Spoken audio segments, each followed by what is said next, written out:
Pada abad ke-15 Masehi, Aceh pernah mendapat gelar yang sangat terhormat dari umat Islam Nusantara.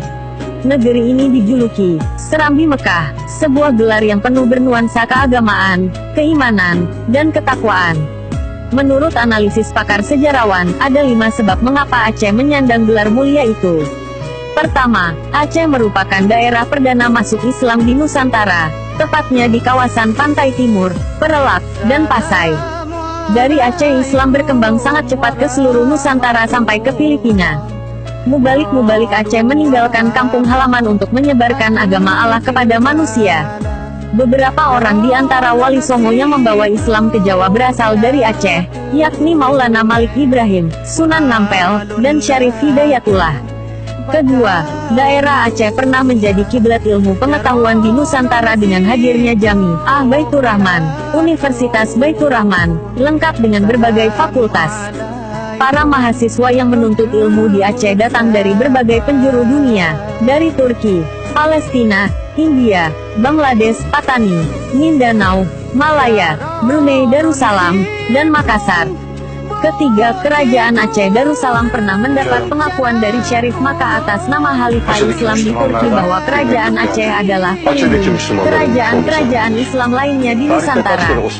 Karena itu seluruh sultan-sultan Nusantara mengakui Sultan Aceh sebagai payung mereka dalam menjalankan tugas kerajaan. Keempat, daerah Aceh pernah menjadi pangkalan, pelabuhan haji untuk seluruh Nusantara. Orang-orang Muslim Nusantara yang naik haji ke Makkah dengan kapal laut, sebelum mengarungi Samudra Hindia menghabiskan waktu sampai 6 bulan di Bandar Aceh Darussalam.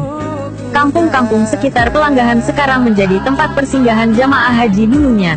Kelima, banyak persamaan antara Aceh, saat itu, dengan Makkah, sama-sama Islam, bermazhab Syafi'i, berbudaya Islam, berpakaian Islam, berhiburan Islam, dan berhukum dengan hukum Islam.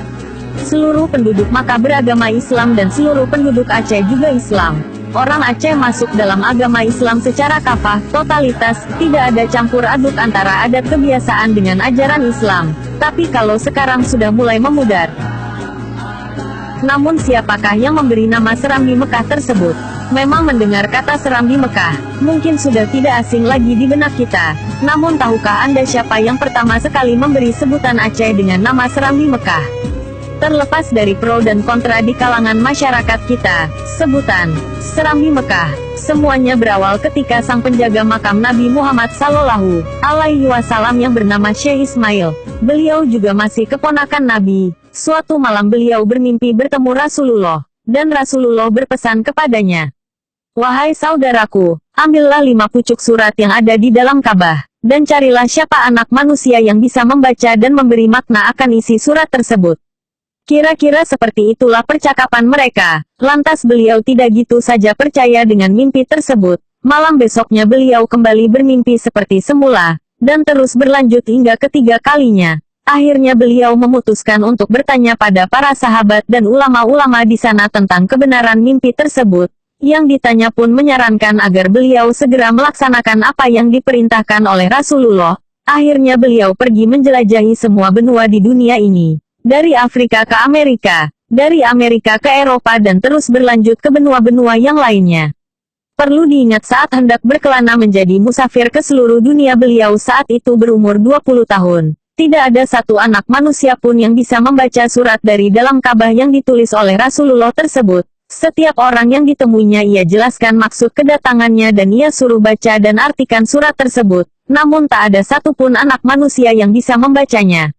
Beliau hampir putus asa, dan suatu ketika beliau hendak kembali ke negerinya. Di saat hendak naik ke kapal di dekat perairan Selat Malaka, pada saat itu Selat Malaka masih dalam kekuasaan Kerajaan Aceh, beliau bertemu seorang pemuda yang sangat gagah perkasa. Beliau bertanya asal-usul pemuda tersebut dan menjelaskan maksud pengembaraan beliau yang saat itu beliau sudah menginjak tahun yang ke-80.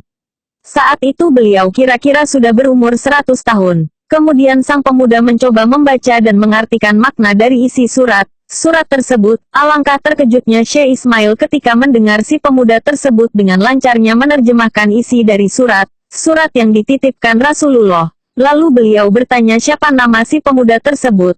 Ya dialah Merah Sile. Atau bila diartikan dalam bahasa Indonesia berarti merah silau. yang kini lebih dikenal dengan nama Maulana Malik Ibrahim, dan lebih dikenal lagi dengan nama Malikus Saleh. Dialah pemuda yang gagah perkasa yang bukan hanya mengandalkan ketampanannya saja, tapi ia bisa membaca dan mengartikan surat penting dari Rasulullah Shallallahu Alaihi Wasallam. Sungguh membanggakan, jadi bukan sembarangan orang yang memberi nama Aceh Serambi Mekah, tapi Nabi Muhammad Shallallahu Alaihi Wasallam sendiri yang memberi nama mulia tersebut. Ini semua terlepas dari pro dan kontra di